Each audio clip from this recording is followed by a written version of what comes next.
Hello and welcome back to the point of it all with Jamie and Trevor. I'm Jamie, he's Trevor. Trevor, let's get this started with the Raspberry Pi 4 announcement. Actually, it's more than an announcement now, it's already out in the wild, right? Yep. What are your thoughts on the two device? Very promising when you look at the specs of it. From what I've seen so far out there, it's not quite optimized yet for the emulation that it's going to be used for, and also the video playback, probably through things like Kodi. So definitely more programming and updates needed in that sense. But promising, when you look at the benchmarks of it that you're seeing what it can produce. Yeah, once again, they managed to put a lot of bang for the buck for 35 bucks. The different configurations, I guess, going to be a little money for more RAM, I guess. But for the most part, this is a good starting point for a lot of DIY projects, from emulation to home theater setups or media players. I wouldn't mind trying one out for a media player. Maybe build my own box one day. That might be kind of neat. Yeah, I mean, I like the fact it's got the dual monitor output. It'll output 4K at 30 frames a second. If you go single, it'll do 4K 60. I mean, I think the primary use of this device is always going to be probably emulators and people that want to put something like Kodi on there. But it's also just something nice if you want to toy around, like you say, with just having a computer, something you could give to a kid or just somebody that wants to mess around with some basic programming. So right.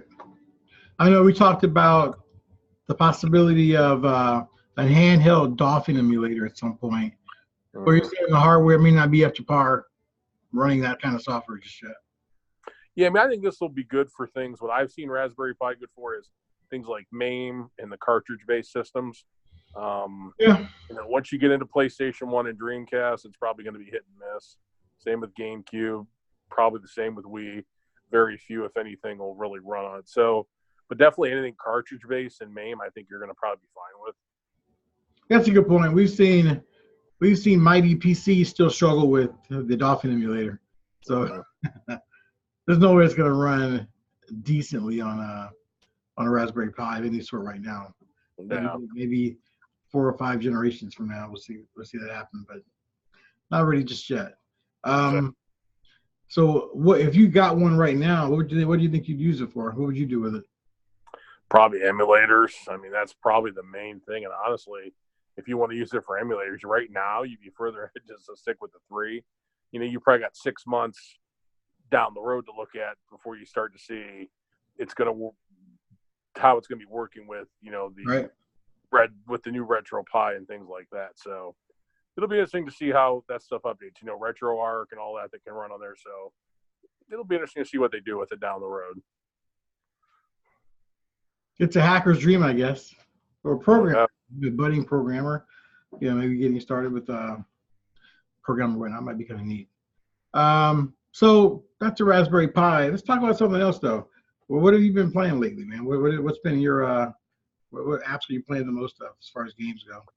Lately, I've been on my NVIDIA Shield a lot, my NVIDIA Shield TV, doing a lot of emulators on there, the Redream emulator.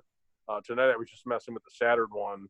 I can't remember the full name of it. San Siro. I can't remember the full name of it. It starts with a Y and S. San Siro. The Saturn one, I was kind of just putting some ROMs I had on there. So, I've been messing a lot with the Shield lately and the simulation capability. And, even for GameCube, I was playing Luigi's Mansion on the other day, and it ran good enough to play. I mean, so on your Shield, on the Shield. Yeah, I sideloaded the Dolphin emulator, so it's really been working good for that. And I use the FPSE emulator from PlayStation 1, and that has run everything. Kind of almost makes it. I have a PlayStation Classic, right? As you do, that we modded and put Bleemcast on there. Yeah. Honestly, you really don't need it with that FPSE app for the Shield, because that's run everything. Yeah, I really like that. So, a lot of Shield stuff lately. Interesting. I opened up the Xbox library again today for the first time in probably a month. So I've been doing the emulation stuff so much, but you can't not play the new stuff either, man. Yeah, sometimes that old stuff is fun to go back to, but I mean, when you look at the new stuff, it's gonna probably have a little more meat to it, and You know, it just depends what you're looking to play, I guess. There's Yeah, certain things you go back and huge, play. huge Game Pass fan, man. I just jump in there and try some different stuff for $10 a month, $15 a month now with live included. You can't beat it. I played Moonlighter. It's a game where you it's an indie game where you go into dungeons and you get stuff to run your shop. You're a shopkeeper, and the goods that you sell, you have to go out and find in dungeons. It's pretty neat, pretty cool concept. Like I have it for the Switch also. Same graphics as the Xbox One, but it's good to have it. No. Well, check that one out. It's pretty cool. What else you got, man? What else is going on I with you? did just get Super Mario Maker 2 for the Switch. I didn't have much of a chance yet to mess with that. Yeah, I'm not a big Mario Maker guy. And my son loves it, but I'd rather just play the levels and make them, you know? No. It's kind of neat, though, how you race people on the levels they make. I do kind of like that. So Yeah. you get people to make some pretty crazy levels of the 2 rounds I did do online. So it's decent. Have you tried to make one yet or no? No. I mean, nothing yet on that side. So, I mean, I'll mess with it more as time goes here. But Right. I wonder if is it just drag and drop? Like you just. yeah, I mean, it's different than I think the 3DS. They made that on the 3DS and the Wii. Yeah, the 3DS, and it was on the Wii U, I believe. Wii U, and you could do drag and drop with those because of the touchscreen. Right. But this is more, you have like a wheel that comes up, you scroll around to, and you use the controller. So it's got that side of it, how you build stuff. Interesting. I might check it out. If I can get it on sale or something, I might check it out. I don't know. No. I mean, next game I'm really excited for is Marvel Ultimate Alliance 3. That comes out in 3 weeks. That's probably the one I'm really next most excited for. Isn't Zelda coming out pretty soon as well? The new Zelda? That's coming out. One of them. Yeah, one of them is coming out, but I forget the title of it.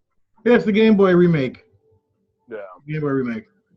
Yeah. I didn't appreciate it. I'm looking forward to that one. Well, anything else you got, man? Yeah, nothing else I've got tonight, man. So the Raspberry Pi, you gonna pick one up or what? I'm considering it. I think I want to see a little bit more come out of it. Give the programmers time to optimize and do some things to it. And once I see, things start to increase on it, and better emulation, better 4K video playback, because it does do the H.265 supposedly, then I may consider picking one up. Interesting. I think I'd rather just buy the finished product that somebody makes. Yeah. Tired of the hacking stuff, Yeah. It'll be cool. All right, guys, that's it. As always, if you like our videos, hit the subscribe button, hit the like button, show us some love. Trevor, you got anything else you want to go before we add, or before we go? That's all. Just hit that thumbs up, hit subscribe. If you like the videos, and give us your feedback. Yes. Good night, guys. Have a good weekend.